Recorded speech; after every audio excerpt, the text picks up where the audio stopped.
Christianity, Democracy, and the American Ideal, a Jacques Maritain reader, compiled and edited by Jim Kelly. Chapter 6, Little Teams and Small Flocks, Faith-Based Initiatives. Introduction. Maritain believed that the person naturally tends to social life and communion. The highest forms of social life are communities that come together in pursuit of essential truths, and thereby radiate love. These communities realize that, in spite of their religious inspiration, they must engage the secular, social, and political order as participants and critics. Integral humanism requires that Christians, through prayer and communion with other Christians, gain the grace and energy necessary to live in the world.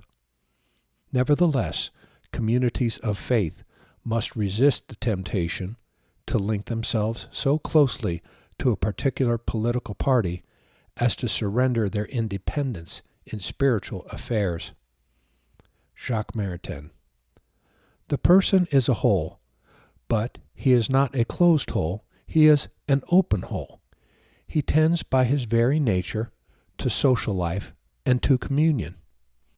This is true not only because of the needs and the indigence of human nature, by reason of which each of us has need of others for his material, intellectual, and moral life, but also because of the radical generosity inscribed within the very being of the person, because of that openness to the communication of intelligence and love which is the nature of the spirit, and which demands an entrance into a relationship with other persons.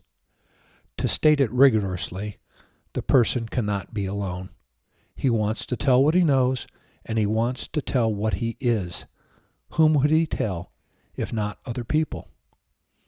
From the family group, the person moves on to civil or political society, and in the midst of civil society, it feels the need for more limited groups or fellowships that will contribute to its intellectual and moral life.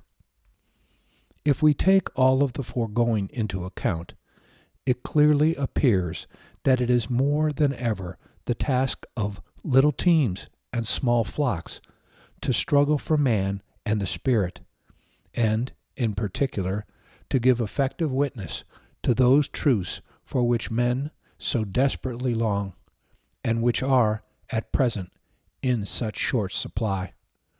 For only the little teams and small flocks are able to muster around something that completely escapes technique and the process of massification, the love of wisdom and of the intellect, and the trust in the invisible radiation of this love.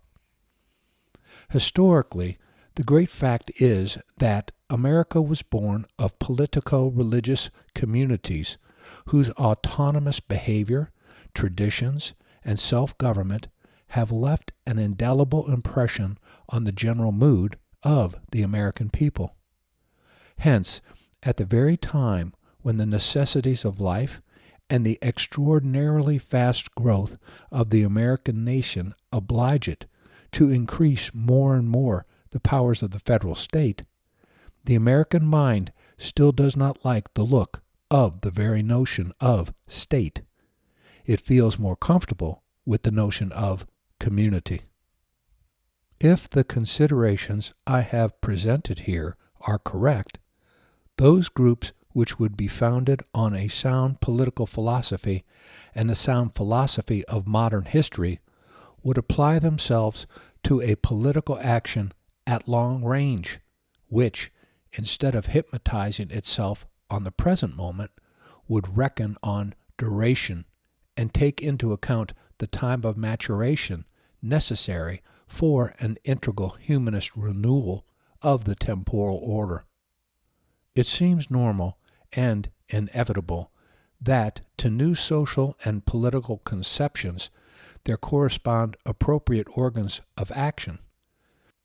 The awakening of Christian conscience to the strictly temporal, social, and political problems implied in the inauguration of a new Christendom will entail, I hold, the birth of new temporally and politically specified political formations whose inspiration will be intrinsically Christian. The new political formulations of which I am speaking presuppose indeed a profound spiritual revolution. They can come to existence only as expressions of the resurrection of religious forces that will take place in hearts. They presuppose also a vast and multiform work of preparations in the order of thought and in that of action, of propaganda and of organization. It seems to me that there is matter here for practical reflection.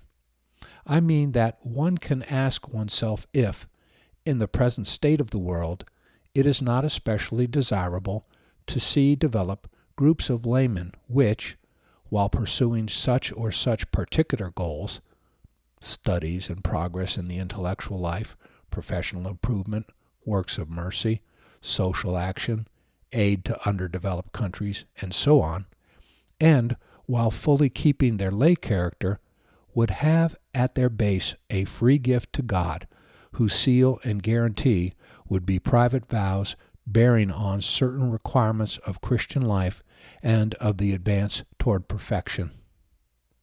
Foremost among the private vows of which I speak would come the vow of prayer, for fidelity to prayer is for each a kind of spiritual equivalent of the cloister for the contemplative religious, and it is, according to all great spiritual teachers, the foundation of progress toward the perfection of love.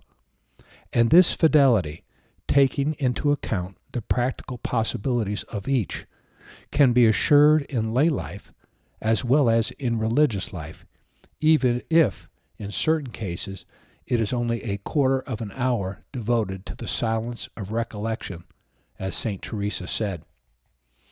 There have always been, and there will never be enough, centers of peace and of radiance in which men find a little silence to listen to God, and to join their energies with a view to what He can eventually inspire them to undertake.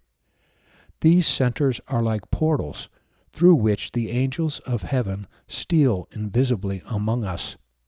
For centuries, it was the monasteries and the religious houses that above all fulfilled this office, and they will not cease to fulfill it. And everything new that is tried will always need to go there to be reinvigorated. Now, just as it is not particularly favorable, as a rule, for religion to be too much brandished about and made use of by the officials of any government, so the much deeper phenomenon of which I just spoke, temporalized religious inspiration in a nation or a civilization, however normal and salutary it may be in itself, involves its own accidental dangers. The risk is that religion itself might become temporalized. In other words, so institutionalized in the temporal structures themselves and in the temporal growth of a given civilization that it would practically lose its essential supernatural, supratemporal, and supranational transcendence and become subservient to particular national or temporal interests. The temptation to link religion to some political party of the left is considerable for men eager to secure positive results, because the evils and injustices of the prevailing social system against which the spirit of the gospel inclines us to fight are also the most apparent object of the protests in which the tendencies of the left find their raison d'etre. The temptation to link religion to some political party of the right is considerable for men of principles, when their principles are not sufficiently exalted, especially in times of disorder, because such parties are then, as it were, the memory of, and the permanent claim to restore, a state of public order that has disappeared. The spiritual must free itself from the earthly fetters that threaten to enslave it. We must realize that, however important human and political means may be in the sphere of the temporal good, they are the least effective for the extension of the kingdom of God, and that, in proportion to the degree that the world falls to pieces, they will appear more and more inadequate in that sphere. We must realize that, however necessary any kind of political activity may be, it is confined to a particular human plane, where religion can make an authoritative intervention for the protection of the spiritual good, but it can never surrender its own independence.